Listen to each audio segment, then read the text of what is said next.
एक संत जी एक घर में गए, जाकर बोले, अरे मैया भिक्षाम देही, कुछ भिक्षा दे दो। तो 20-25 साल की एक बहू निकल कर आई।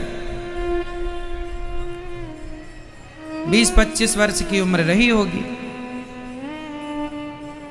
उसने कहा, महात्मा जी ये लो भिक्षा। तो महात्मा जी ने कहा, बेटी तुम्हारे घर में और कौन कौन है तुम्हारे सिवा? तो उसने कहा, हमारे पति हैं जो 1 साल के हैं, हमारी सास है 6 महीने की, और हमारे ससुर का तो अभी जन्म ही नहीं हुआ। संत जी को लगा मैं कोई भूतनी के घर में तो नहीं आ गया। तो संत जी ने कहा, तू कितने साल की है? बोले, मैं 15 साल की हूं। 15 साल की तो नहीं लग रही है, तू तो 25 की लग रही है। उस लड़की ने कहा, महाराज मैं हूं तो 25 वर्ष की, पर 15 साल पहले ही मैंने जाना कि मेरा जन्म इस धरती पर क्यों हुआ, इसलिए जब जाना तब से उम्र मानती हूं। बाकी उम्र तो सोने खाने दुनिया में व्यर्थ चली गई। वो उम्र कोई उम्र है? मेरे पति को 1 साल से मैंने बता के भगवान में लगाया, तो 1 साल का मेरा पति। मेरी सास अभी 6 महीने से सत्संग करने लगी, और मेरा ससुर तो अभी तक जुआ खेलता, पैदा ही नहीं हुआ। जानते ही नहीं है वो कि क्यों जन्म हुआ हमारा संसार में, बिना जाने मर जाएगा। तो ये वो लोग हैं जो पैदा ही नहीं हुए और मर गए। जानिए तवहीं जीव जब जागा, इंसान को जन्मा और इंसान को जागा हुआ तब मानना चाहिए जब वह अपने आप को भगवान के चरणों में समर्पित कर दे। भगवान की भक्ति के बिना जो समय चला गया, वो समय वही समय है। लड़कपन खेल में खोया। 5 साल तक के बच्चे को तो पता ही नहीं होता हम कौन हैं, कहाँ से आए हैं, क्या है। 5 साल वो क्या साल हैं, जानते ही नहीं है कुछ। जानने का समय आया तब भी ना जाना, तो वो भी अभी 5 साल का ही है। 20 साल का छोरा भी नहीं जानना चाहता कि मैं कौन हूं, कहां से आया हूं, तो वो बच्चा बालक ही है। समझदार वो नहीं है जो बहुत सारा पैसा कमा के इकट्ठा कर ले। आप कितना भी जोड़ लो, सबका यहीं रह जाएगा। सबके रह गए, कौन लेकर गया? इसलिए जब आदमी मर जाता है तो मरे आदमी के ऊपर पैसे बरसाए जाते हैं। बोलो हाँ या ना? जब आदमी मर जाता है तो मरे आदमी के ऊपर पैसे आप लोग बरसाते हैं कि नहीं? क्यों बरसाते हैं? क्या कारण है बताओ, क्यों बरसाते हैं? मरे हुए आदमी के ऊपर पैसे क्यों बरसाते हैं? क्या जरूरत है? ये क्यों निमित्त होता है? क्या कारण है? इसका कारण यह है कि दुनिया वालों को बताने के लिए पैसा बरसाया जाता है। दुनिया वालों देख लो, ये आदमी जो मर गया है, सारी जिंदगी इसने पैसा पैसा किया है, देख लो 1 रुपए इसके संग नहीं जा रहा है। हम कितना भी इस पे बरसाएं, 1 रुपए ना लेके जाएगा। इसलिए पैसा पैसा करने वालों, पैसे के लिए ना भागो, भगवान के लिए भागो, अच्छे कर्म के लिए भागो, अच्छे काम करो। पैसा तो आएगा जाएगा, उसके लिए अपना धर्म ना बिगाड़ो। आजकल पैसे के लिए लोग अपना सब कुछ बेच देते हैं, इसलिए मुर्दे के ऊपर पैसे भर। देख लो, ये आदमी कह रहा था पैसा पैसा, मेरा पैसा, मर गया, अब तेरी ताकत है तो उठा के दिखा 1 रुपए। 1 रुपए नहीं उठाता, छाती में पैसे पड़े हैं, 1 रुपए नहीं उठा सकता। और जब तक जिंदा था पैसे के लिए लड़ता था, अपने बाप से, अपने भाई से, अपने पत्नी से, अपने परिवार से लड़ता था। सारे दुश्मन बना लिए थे पैसे के लिए, और मर गया तो बरस रहे हैं, उठाने को तैयार नहीं है। ये सच्चाई है, इसलिए पैसे बरसाए जाते हैं। पैसा ही कमाना है तो सबसे बड़ा धन है राम नाम पायो जी, मैंने राम रतन धन पायो। राम नाम का धन जितना कमा लोगे वो अपना है। जब आदमी मर जाता है तो उसके ऊपर पैसे के साथ एक चीज और बरसाई जाती है, बताओ क्या? मखाने, कहीं कहीं बतासा, कहीं कहीं मुरमुरा, जिसके यहाँ जो अवेलेबल है, जिसकी जो क्षमता है। तो मुरमुरा वो भी फूला हुआ होता है, पिचक जाता है, मखाना भी पिचक जाता है और बतासा भी। तीनों लगभग एक से ही है, स्वाद अलग अलग है, तीनों फूले फूले घूमते हैं। मुरमुरा है कोई दम नहीं उसमें, लेकिन फूला रहता है। मखाना भी फूला रहता है और बतासा जरा दबाव तो बिल्कुल चूरा हो जाता है, लेकिन फूला रहता है। मैं कुछ हूं, इसलिए बतासा मुरमुरा और मखाने फेंके जाते हैं मुर्दे के ऊपर। देख ले, जब तक जिंदा था ये भी बतासे की तरह फूला फूला घूमता था, ये भी मखाने की तरह फूला फूला घूमता था। मैं ये हूं, मैं वो हूं, खूब हवा भर रखी थी इसने घमंड की, मुरमुरा की तरह, और मर गया, पिचक गया।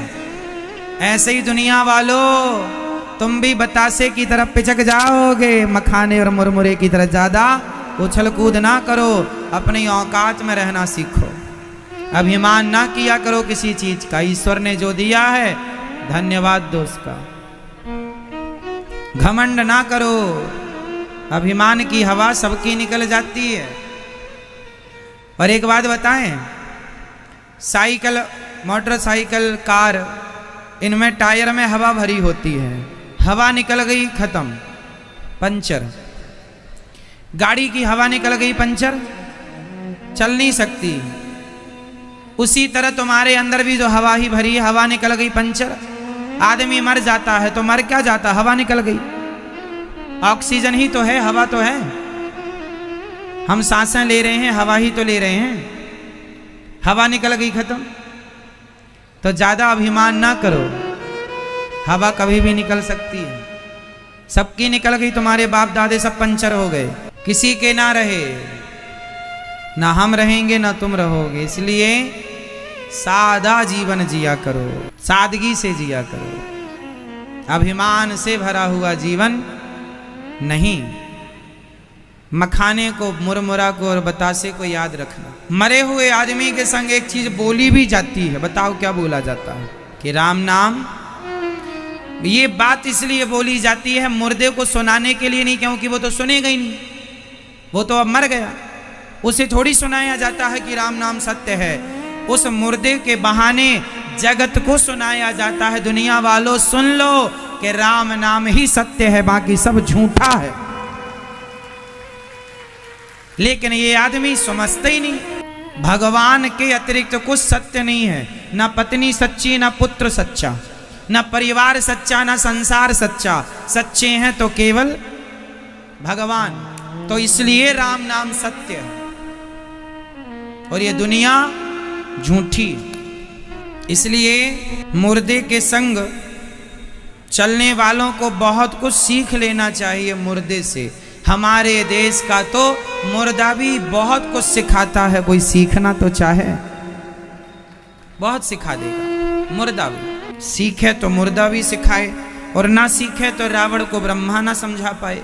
समझ रही हो ना मेरी माँ? तो ध्रुव जी ने लोक पर लोक सवारा, उनके भाई को यक्षों ने मारा, उन्होंने यक्षों को मारा, बाद में मनु जी ने समझाया, दिव्य उपदेश दिया। कुबेर जी बड़े प्रसन्न भये और कृपा हुई। ध्रुव जी के वंश में आगे चल करके भगवान पृथु हुए हैं, जिन्होंने पृथ्वी का दोहन किया और 10,000 कान मांगे हैं। 2 कान में 10,000 कानों की ताकत, शक्ति। कान 2 हैं पर सुनने की ताकत ज्यादा है। आप भी 2 कानों से ज्यादा सुना करो। ज्यादा क्या सुनना चाहिए? कथा। व्यर्थ की बकवास नहीं सुननी चाहिए। कान दिए हैं कथा सुनन को, कान से कथा सुनो, यही जीवन की सार्थकता है। आंख से भगवान को देखो, यही आंखों की उपयोगिता है।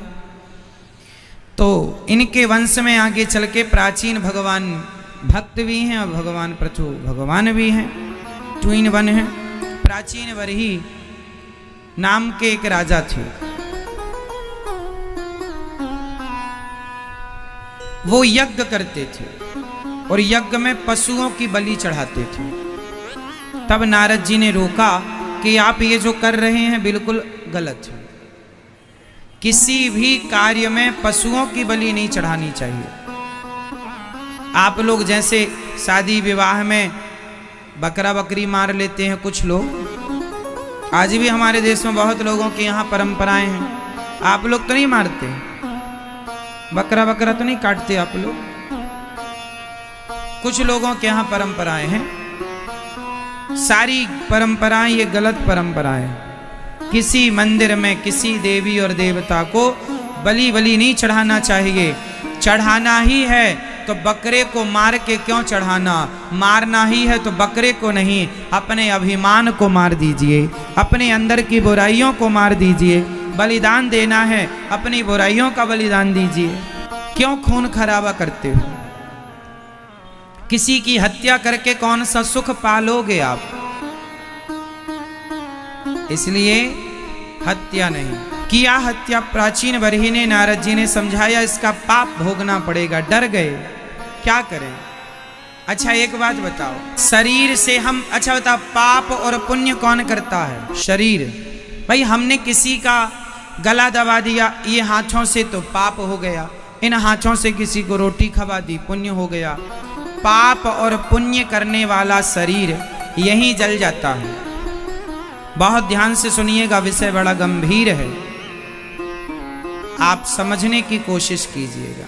शरीर से हम पाप करते हैं और शरीर से हम पुण्य। पाप पुण्य करने वाला कौन? बोलते चलो फटाफट। शरीर। पर शरीर तो सबका यहीं रह जाता है, शरीर जल जाता है। तो क्या शरीर के जल जाने से क्या शरीर के द्वारा किया गया पाप और पुण्य भी जल जाता होगा? नहीं। तो कैसे नहीं? भाई आपने शरीर से पाप किया पुण्य किया, शरीर तो यहीं जल गया, तो पाप पुण्य भी क्या यहीं जल जाएंगे? ये सवाल किया राजा प्राचीन बरही ने नारद जी से। तब नारद जी ने क्या उत्तर दिया सुनो। शरीर तो यहीं जल जाता है, पर शरीर से किया गया पाप पुण्य जलता नहीं, वो जाता है संग भोगने के लिए। कैसे? उदाहरण से समझो। एक कपड़े की दुकान थी, तो जिसकी दुकान थी वो कपड़े बेच करके आज शाम को अपने घर गया, तो उसकी पत्नी ने उसको भोजन कराया और भोजन करके साहब सो गए। कपड़े के बड़े व्यापारी थे। जब सोए तो सपना उन्होंने देखा। उनके सपने में एक ग्राहक आया।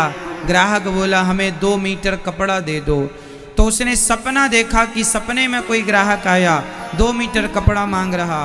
तो वो जो शॉल ओढ़े थे, चादर जो भी ओढ़ रखा था, उन्होंने उसी को फाड़ दिया सपने में। और जब फाड़ा तो जब फटा चादर तो आंख खुल गई। और जब आंख खुली तो ना वहां ग्राहक था ना वहां दुकान थी। समझिएगा, ना वहां ग्राहक था ना वहां दुकान थी। ना ग्राहक सत्य है ना दुकान सत्य है, क्योंकि सपना था। ना ग्राहक सत्य है ना दुकान सत्य है, पर जो चादर फट गया वह सत्य है, वो सच्ची में फट गया। बात समझ में आई? उसी तरह ना ये संसार सत्य है ना ये शरीर सत्य है। शरीर भी नहीं रहेगा और संसार भी एक दिन नहीं रहेगा। ना शरीर सत्य है ना संसार सत्य है, परंतु शरीर के द्वारा किया गया संसार में जो पाप और पुण्य है वह सत्य होता है और वह हमें भोगना ही पड़ता है।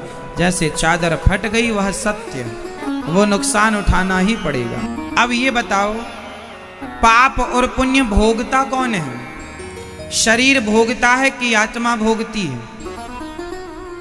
कि मन भोगता है कि बुद्धि भोगती है? आपने जो पाप किया है, जो पुण्य किया है, उसका दंड किसे मिलेगा? आपके शरीर को, आपकी आत्मा को, आपके मन को, आपकी बुद्धि को, आपके सूक्ष्म शरीर को? किसे? आपके द्वारा किया गया पाप पुण्य कौन भोगेगा? अब आप कहेंगे हम भोगेंगे, तो आप कौन है? वही तो पूछ रहे हैं, आप कौन हैं? जो आप भोगेंगे तो आपका शरीर तो यहीं जल जाएगा, शरीर तो भोगेगा नहीं। भाई शरीर तो यहीं जल जाएगा, सबका ना जल जाता है यहीं, भोगेगा कौन? आत्मा। तो आत्मा कभी नहीं भोगती, आत्मा ना सुख भोगती है ना दुख, आत्मा ईश्वर का अंश है। आत्मा कुछ भोगती नहीं है, आत्मा का काम सिर्फ एनर्जी देना है, पावर देना। जैसे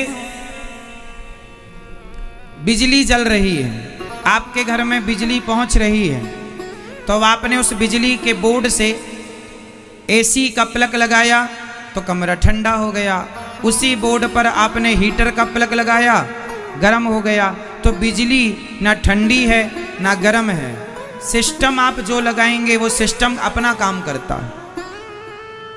आत्मा बिजली केवल एसी को पावर देगी, बिजली केवल हीटर को पावर देगी। अब पावर देना इसका काम है बिजली का, बाकी हीटर का सॉफ्टवेयर उसका सिस्टम कमरे को गर्म करता है, एसी का सिस्टम कमरे को ठंडा करता है। बिजली ठंडा गर्म नहीं करती, हाँ या ना? सिस्टम करता है।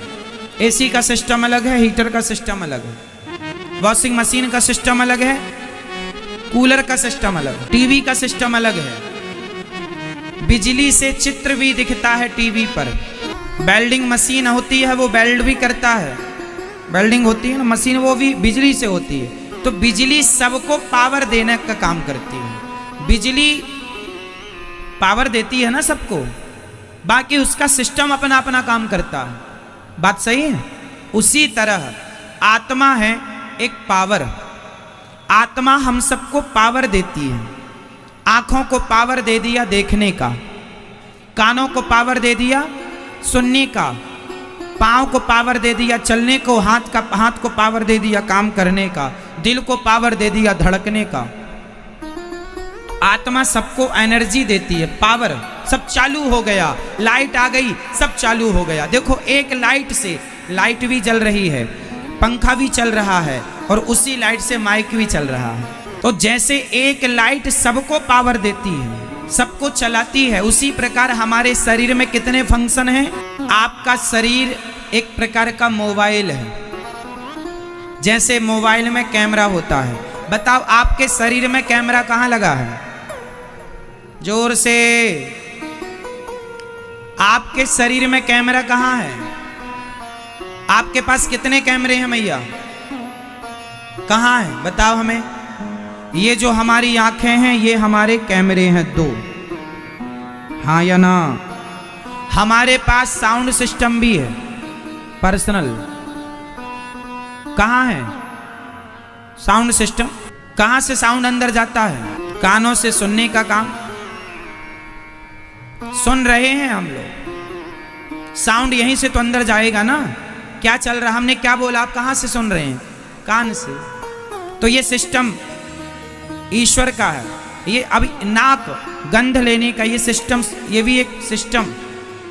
हम खाते हैं हमें स्वाद आता है, सिस्टम है ये। शरीर पचा रहा, आप कुछ भी खाइए, शरीर उसे पचा कर 3 भागों में विभक्त करता। खाया हुआ अन्न कितने भागों में डिवाइड होता है? 3 भागों में। बहुत सारे भाग हो सकते हैं, डॉक्टरों की भाषा में बहुत सारे भाग हो सकते हैं, पर मेरी भाषा में अभी 3 समझो। पहला भाग, उस पचे हुए, उस खाए हुए भोजन से रस निकलकर उसका खून बन जाता है। आपको पता है खून भी, ब्लड भी 2 प्रकार का होता है। एक सफेद ब्लड होता है, व्हाइट ब्लड, एक रेड होता है, जो कि आप सब जानते हैं, है ना? डॉक्टरों की भाषा में अलग बातें होंगी, ये हमारी सामान्य भाषा, ठीक है? तो हमारे खाए हुए अन्न से ही ब्लड तैयार होता है, खून बनता है। हमारे अन्न से ही हमारा शरीर में तेज तैयार होता है, वीर्य तैयार होता है, और उसी अन्न से हम सबको ताकत मिलती, एनर्जी मिलती है ना? आत्मा तो पावर दे रही है, लेकिन आत्मा तो पावर दे रही है, पर खाने पीने से ये व्यवस्था है ईश्वर की। तो भोजन से पहला रक्त तैयार, तेज तैयार, और तीसरा वो जितनी जरूरत की जैसे वाइट ब्लड इत्यादि और चीजें, और फिर बचा हुआ कच्चा मटेरियल जो फ्लॉप खराब चीज है वो मलमूत्र के रूप में अलग।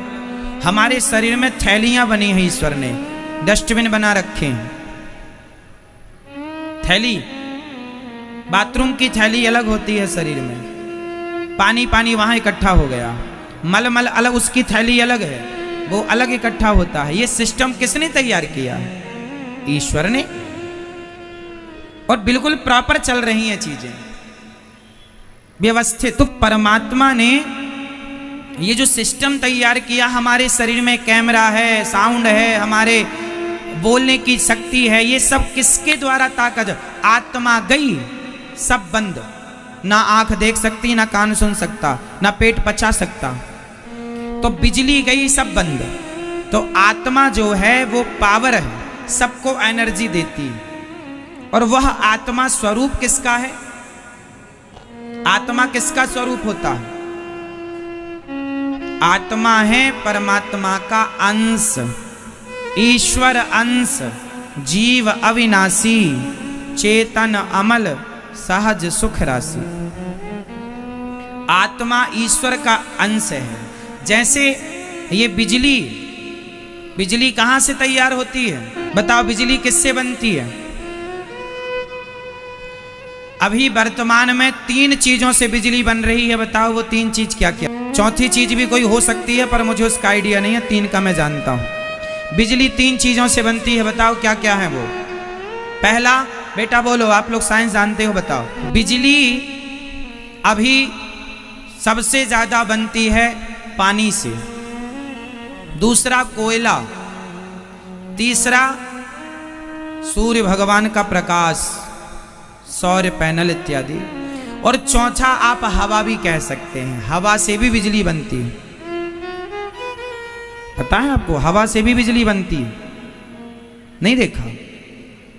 हमने देखा है पुराने पुराने स्टेशनों में ऐसा वो लगा रहता है जो नेचुरल हवा से। अब जैसे आप वो पवन चक्की नहीं देखते, पवन चक्की इत्यादि, वो चलती हवा से, इतना बड़ा बड़ा उसका पहिया होता है, घूमता रहता है, पवन चक्की।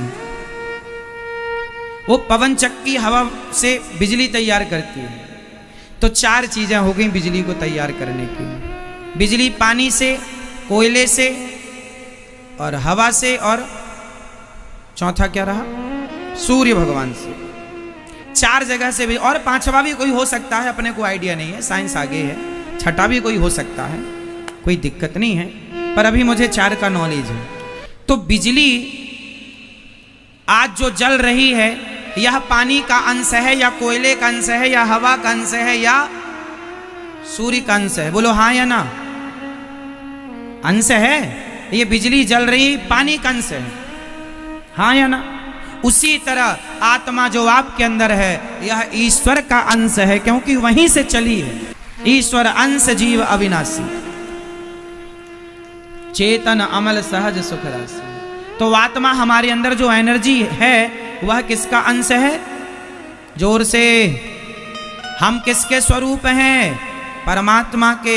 हम उसी के अंश हैं, वो अंशी है, हम अंश हैं। जैसे समुद्र की एक बूंद है, समुद्र की पर एक बूंद है, उसी प्रकार ईश्वर समुद्र की तरह है, और हम सबकी आत्माएं एक बूंद की तरह हैं उसी का अंश। एक बोतल आपने गंगा जल भर लिया, तो बोतल में पानी छोटा थोड़ा सा है, लेकिन है वो गंगा का। आप अमेरिका ले जाओ, लंदन ले जाओ, जापान ले जाओ उस पानी को, पर वो कहलाएगा गंगा का। पीपल का पत्ता कहीं भी चला जाए, कहलाएगा पीपल का। उसी प्रकार आत्मा जहां भी है, चींटी के अंदर है, हाथी के अंदर है, वह आत्मा ईश्वर का अंश ही कहलाएगी, वहीं से सप्लाई हो रही है। तो आत्मा केवल एनर्जी देती है। आंख देख सकती है, अब क्या देखना है क्या नहीं देखना, ये आपको डिसाइड करना पड़ेगा। आप मीन्स कौन? आप मीन्स आपका मन, आपका सूक्ष्म शरीर।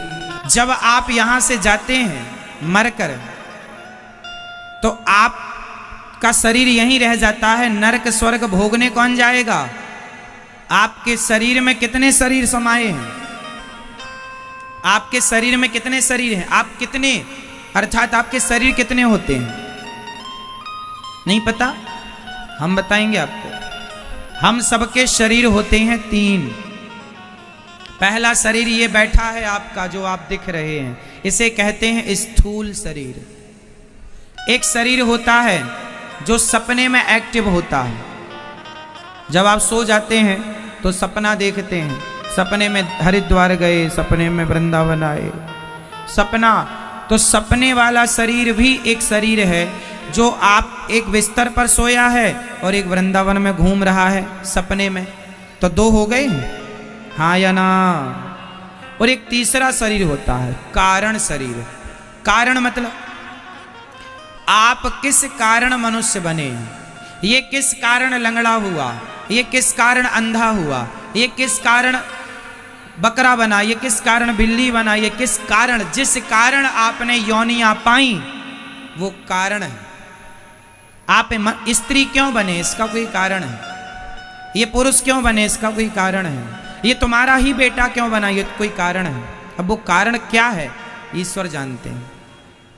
तुम्हारा पति दुष्ट क्यों है, किस कारण से तुम्हारे को ये पति मिला जो बहुत दुष्ट है, और तुम्हारा पति बहुत अच्छा है, किस कारण से तुम्हें अच्छा पति मिला। तो जिस कारण से ये सब हुआ वो एक कारण शरीर होता है, कारण शरीर। तो एक स्थूल शरीर, ये सूक्ष्म शरीर सपने का, कारण शरीर जिसके कारण आप स्त्री बनी और पुरुष बने। 3 शरीर। तो कारण शरीर तो ईश्वर के हाथ का है कि वो कौन सा पाप पुण्य हमने किया है उसके कारण हमें सब मिल रहा है, वो उसकी चर्चा ना करें। 2 शरीर की चर्चा करें, एक स्थूल शरीर, एक सूक्ष्म शरीर। तो स्थूल शरीर तो चिता में जल जाएगा, सबका जल जाएगा। बचेगा कौन?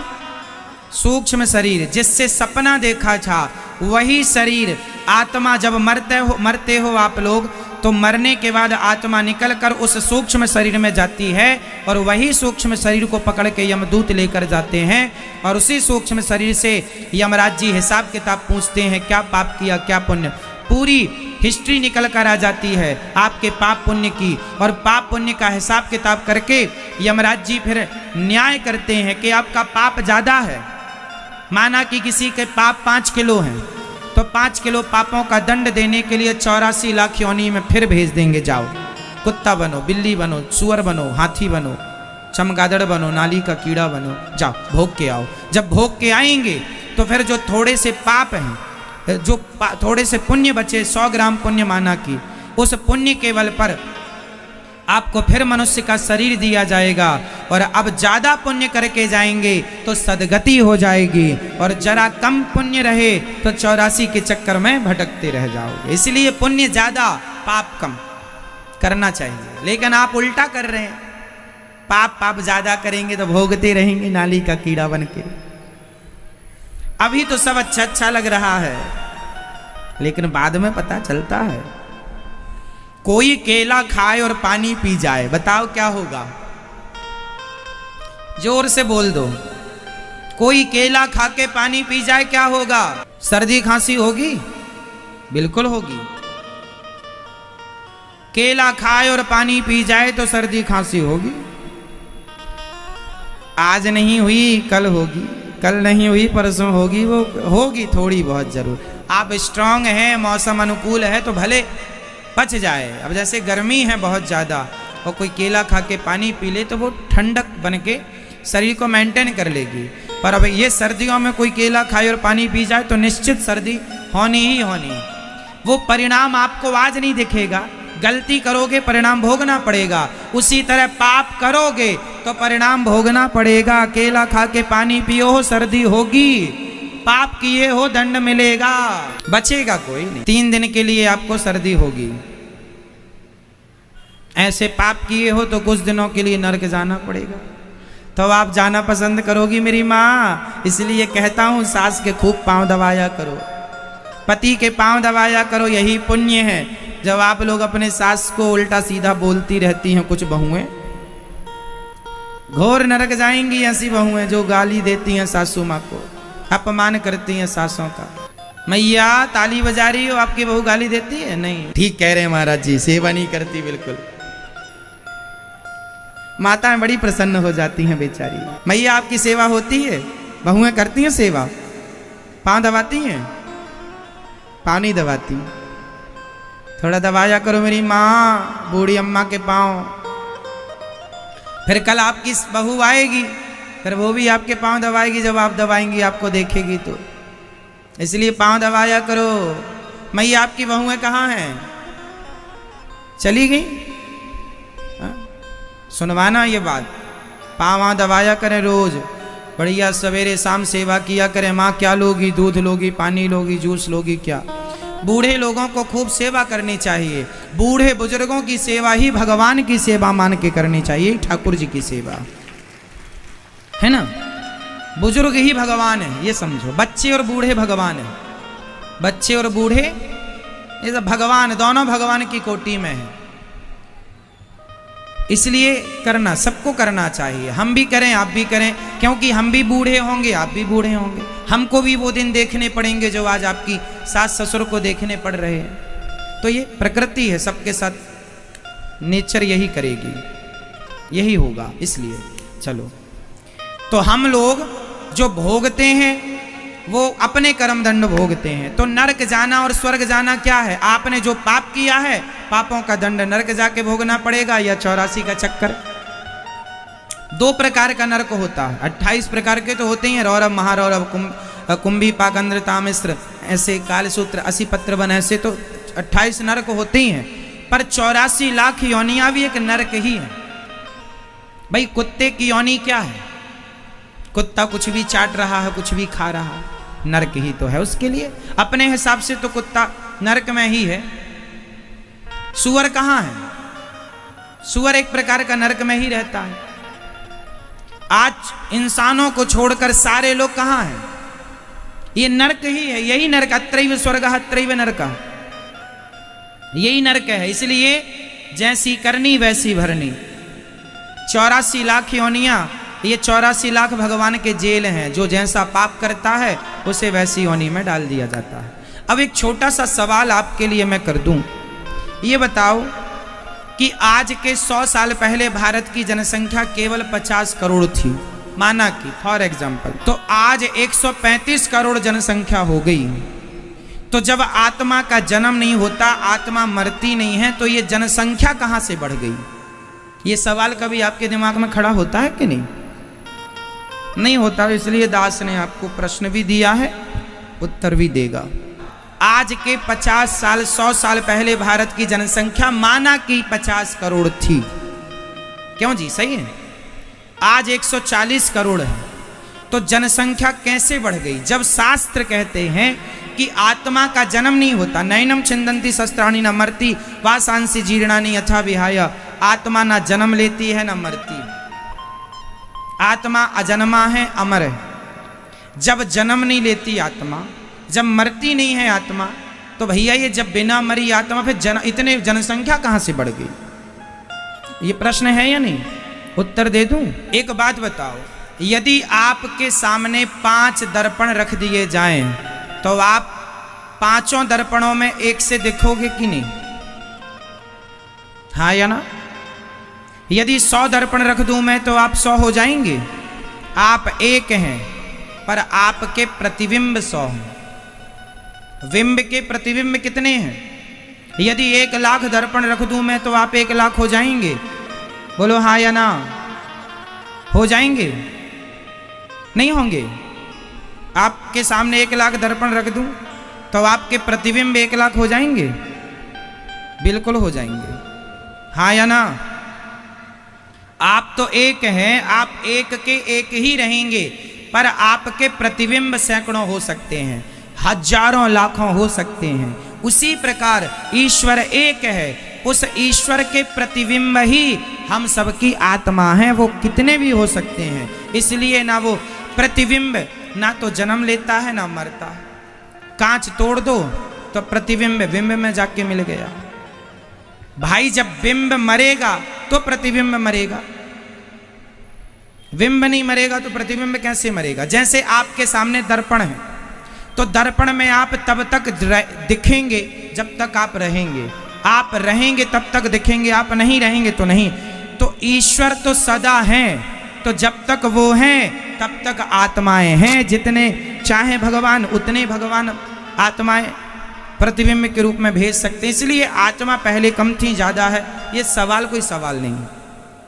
ये तो ईश्वर का प्रतिबिंब है, कितने भी हो सकते हैं, कम भी ज्यादा भी। इसलिए सवाल कुछ लोग करते जरूर हैं, पर इस सवाल में कोई दम नहीं है, ये अज्ञानवश सवाल खड़े होते हैं। तो शरीर और आत्मा से संबंधित बातें समझ में आई। शरीर अलग है, आत्मा अलग है। आत्मा शरीर को क्या करता है? जल्दी जल्दी दोहराओ, रिवीजन। आत्मा शरीर को क्या करती है? जोर से बोल दो, अभी समझाए इतनी देर। ओनली आत्मा का काम है शरीर को पावर देना, एनर्जी देना, आंखों को देखने की, कानों को सुनने की, दिल को धड़कने की। आत्मा गई, एनर्जी गई देखने की, मर गया। फिर भोगा कौन? पाप पुण्य जो किया वो कौन भोगेगा? जोर से, कौन भोगेगा? जोर से। सूक्ष्म शरीर। हमारे कितने शरीर होते हैं? कौन कौन से? 3 शरीर, स्थूल, सूक्ष्म, कारण। ये शरीर कौन सा शरीर है? ये जो बैठा है इसे क्या कहते हैं? स्थूल। जो सपना देखता है वो सूक्ष्म, और जिसके कारण शरीर मिला वो। तो आपका जो मन है, माया मरी ना मन मरा, मर मर गया शरीर, आशा तृष्णा ना मरी, कह गए दास कबीर। तो जो हमारा मन है, एक्चुअली मन ही सूक्ष्म शरीर है। तो हम जो पाप पुण्य करते हैं वो मन में सब नोट होता है। यमराज जी वहाँ फाइल खोलते हैं, कितना पाप किया, कितना पुण्य किया। तो जो आपने किया है वही आपको मिलता है। मैया ये बताओ, यदि कोई आज के समय कोई अंधा है, लंगड़ा है, बहरा है, काना है, कोई बीमार है, कोई परेशान है, तो मुझे बताओ उसके दुख का कारण कौन है? आप परेशान हैं, आप दुखी हैं, आपके दुख का कारण कौन है? जोर से। आप स्वयं।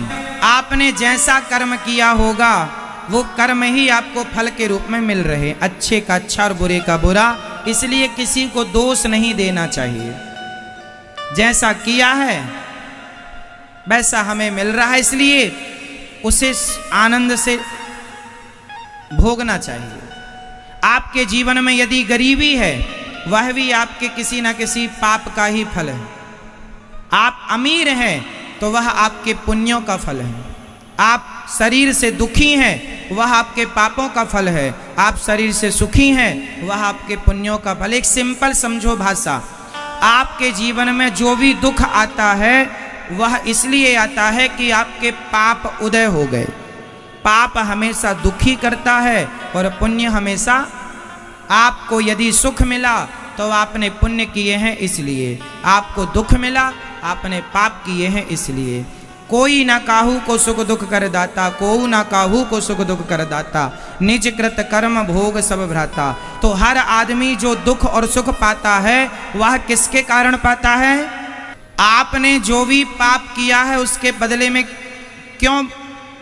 क्या मिलेगा? पाप के बदले में दुख, और पुण्य के बदले। तो आप किसी को दोष ना दें। आपको पति बुरा मिला है, वह आपके किसी न किसी जन्म के कर्मों का दंड है, और आपको पति अच्छा मिला है, वह भी आपके कर्मों का फल है। बेटा आपका लायक है, यह भी आपके कर्मों का फल है, और आपका बेटा नालायक है, यह भी आपके कर्मों का। ये सब कुछ हमारे कर्मों से जैसी करनी किए। पेड़ बोए बबूल का, ये मेला दिलों का आता है एक बार और आके चला जाएगा। ये समय है साहब, ये समय किसी की मुट्ठी में ना रहा। समय किसी के बाप की बफौती नहीं है। समय सबको मिला है। किसी ने समय का सदुपयोग किया, किसी ने समय को दुरुपयोग किया। जिसने समय का सदुपयोग किया, समय ने उसे बना दिया, और जिसने समय का दुरुपयोग किया समय ने उसको बिगाड़ दिया। इंसान को बनाता बिगाड़ता कोई और नहीं, स्वयं का समय है। इसलिए समय बलवान है। बताइए इस धरती पर सबसे ताकतवर कौन है? बोलो मेरी माँ, जोर से। समय समय समय पर होता है, समय समय की बात। राम जन्म का दिन बड़ा और कृष्ण जन्म की रात। समय पुरुष बलि नहीं होता है। पुरुष बलि, बलि मतलब बलवान, पुरुष बलि नहीं होता है, समय होत बलवान। भीलन गोपी लूट लई वही अर्जुन वही बाण। एक बार जब भगवान श्री कृष्ण अपनी लीला पूरी करके परम धाम गए तो भगवान ने अर्जुन से कहा कि मेरी पत्नियों को यहाँ से लेकर तुम चले जाओ। तो अर्जुन भगवान श्री कृष्ण की पत्नियों को लेकर जब जा रहे थे तो रास्ते के कोल भीलों ने अर्जुन को घेर लिया और कोल भीलों ने अर्जुन से युद्ध किया। जो अर्जुन विश्व विजेता थे, महाभारत को जीतने वाले अर्जुन, वो जंगल के कोल भीलों से हार गए। वही गांडीव था, वही अर्जुन थे, वही बाण थे, फिर भी भीलों से हार गए। क्योंकि समय समय की बात है। समय कभी जिताता है तो समय कभी हराता है। यदि जीत को रखा है तो हार को भी रखिएगा। समय सबका बनता और बिगड़ता है, एक सा समय किसी का ना रहेगा। इसलिए एक से समय की कामना कल्पना ना करना। उतार चढ़ाव चलता है, हानि लाभ जीवन का कड़वा सत्य है। शमशान में एक बात लिखी थी। मैं एक दिन शमशान गया तो वहां भी मैंने एक ज्ञान की बात देख ली। मैंने वहां से भी बहुत कुछ सीखा। शमशान में एक बढ़िया बात लिखी थी, कहो तो बता दूं। शमशान में लिखा था कि समय के पास इतना समय नहीं है, समझिएगा, समय के पास इतना समय नहीं है कि समय आपको फिर से समय दे सके। समय के पास इतना समय नहीं है, वक्त के पास इतना वक्त नहीं है कि वक्त फिर से आपको वक्त दे सके। इसलिए समय कभी कभी बनता है, किसी किसी का बनता है। कह दो अपने बच्चों से समय का सदुपयोग करें, समय का दुरुपयोग ना करें। समय मिला है, बना लो, अपने आप को सफल बना लो। जो समय कामयाब होने के लिए मिला है उसी समय पर आज के बच्चे कहीं टीवी देख रहे हैं, मूवी देख रहे हैं, क्रिकेट देख रहे हैं, व्हाट्सएप चला रहे हैं, फेसबुक चला रहे हैं, प्रपंच कर रहे, झगड़ा कर रहे। अरे वही समय है कामयाब हो जाने का और वही समय है समय को बर्बाद कर लेने का। मर्जी आपकी है, समय तो आया है। बाद में ये मत कहना कि भगवान ने हमें समय ना दिया। भगवान ने हमारी सुनी नहीं, सुनी थी जब तुम्हारी भगवान ने, तब तुमने नहीं सुनी थी भगवान की। जब भगवान ने तुम्हारी सुनी थी, जब समय ने तुम्हारी सुनी, तब तुमने समय की कहाँ सुनी। समझ में आ रही है ना बात? जब समय ने तुम्हारी सुनी तब तुमने समय की नहीं सुनी। सुन लो और समय का सदुपयोग कर लो।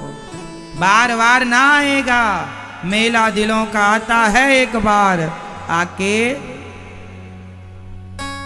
चला जाता। तो हम तो शमशान जाते हैं तो वहां से भी ज्ञान ले आते हैं।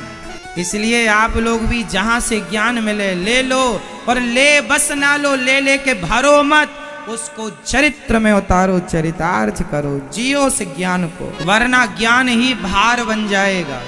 जिया ना गया तो बोझ बन जाएगा वो ज्ञान, जिस ज्ञान को जिया ना गया।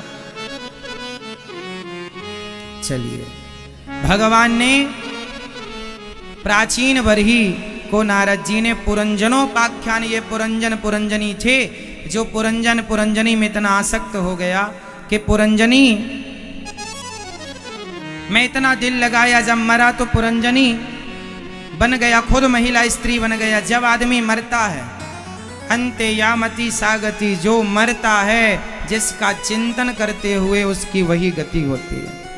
पुरंजन पुरंजनी स्त्री बन गया। अविज्ञात आए, बाद में भगवान पकड़ कर ले गए। अविज्ञात मतलब ईश्वर।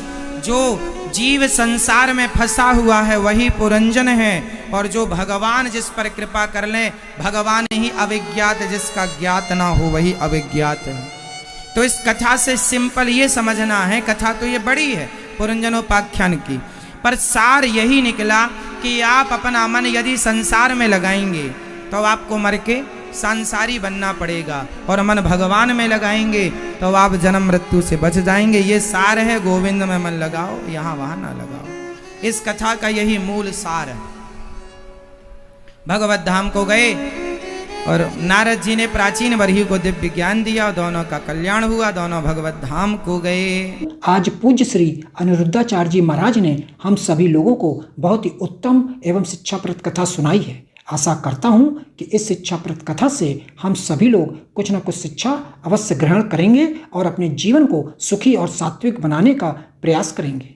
मित्रों, अगर आपको यह शिक्षाप्रद कथा पसंद आई हो तो वीडियो को लाइक करें और अधिक से अधिक लोगों को शेयर भी करें, जिससे और भी लोग महाराज जी की इस शिक्षाप्रद कथा से शिक्षा लेकर अपने जीवन को सुखी बना सकें। पूज्य श्री अनिरुद्धाचार्य जी महाराज ने हम सभी लोगों चैनल को सब्सक्राइब नहीं किया है एवं तो हमारे चैनल को तुरंत सब्सक्राइब भी कर लेता हूं, जिससे आपको कथा नोटिफिकेशन हम सभी लोग से कुछ महाराज जी के अवश्य ग्रहण करेंगे और अपने जीवन को सुखी और सात्विक बनाने का प्रयास करेंगे। फिर किसी शिक्षाप्रद कथा को या शिक्षाप्रद कथा पसंद आई होंगे तो वीडियो को लाइक करें। जय श्री राम। अधिक से अधिक लोगों